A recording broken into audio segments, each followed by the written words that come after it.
Hello my fellow paint monsters, how are you doing today? I'm Aga and this is Hungry for Paint, a channel about handmade watercolors.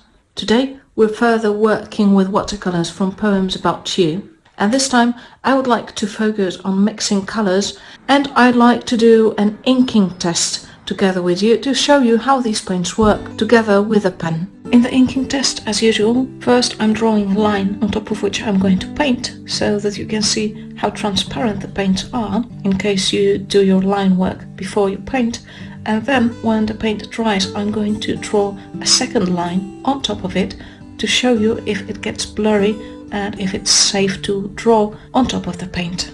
Stay with me until the end of this video to see a little demonstration picture I did using mainly red earth. For me, it's one of the most interesting colors from poems about you. It's got a beautiful texture. I think it's going to be perfect for painting tree trunks. So stay with me and find out.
As you can see, depending on the colors you choose for your mixing with the paints from poems about you, you can both get very rich, vibrant, intense mixes, like when you use Viridian, Phthalo Blue, Vermilion and Mayan Yellow, and Antique Pink, which is great for mixing. And you can also get more toned down earthy colors if you go for Lemon Ochre, Mayan Red and either Phthalo Blue or Indigo.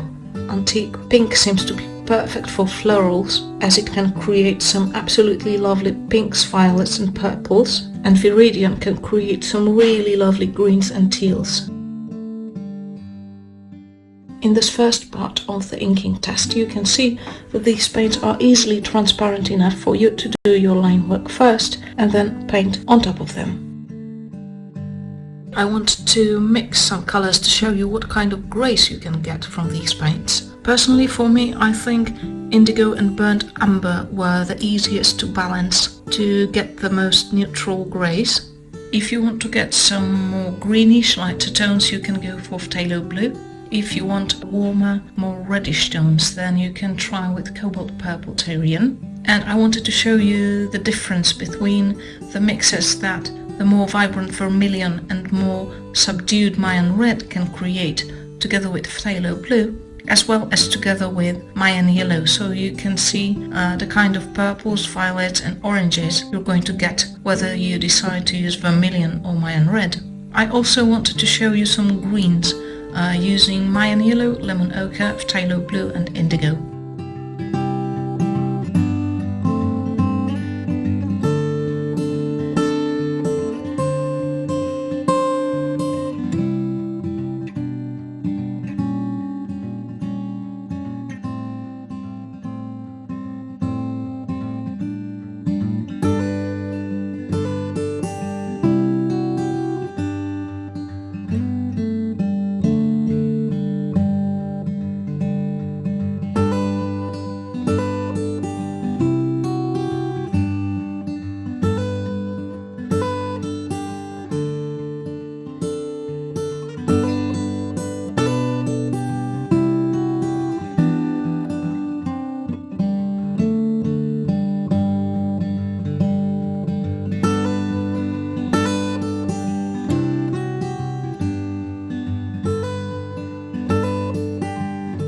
as you can see, these paints are perfectly capable of getting you both very bright colors as well as more toned down moody ones. Now on to the second part of the inking test. I'm going to draw a line on top of the paint, and as you can see, it's perfectly safe to use a pen on top of these paints. The lines don't get blurry, they don't feather. At least with these 6 colors, everything is absolutely fine. These watercolors work great together with pens.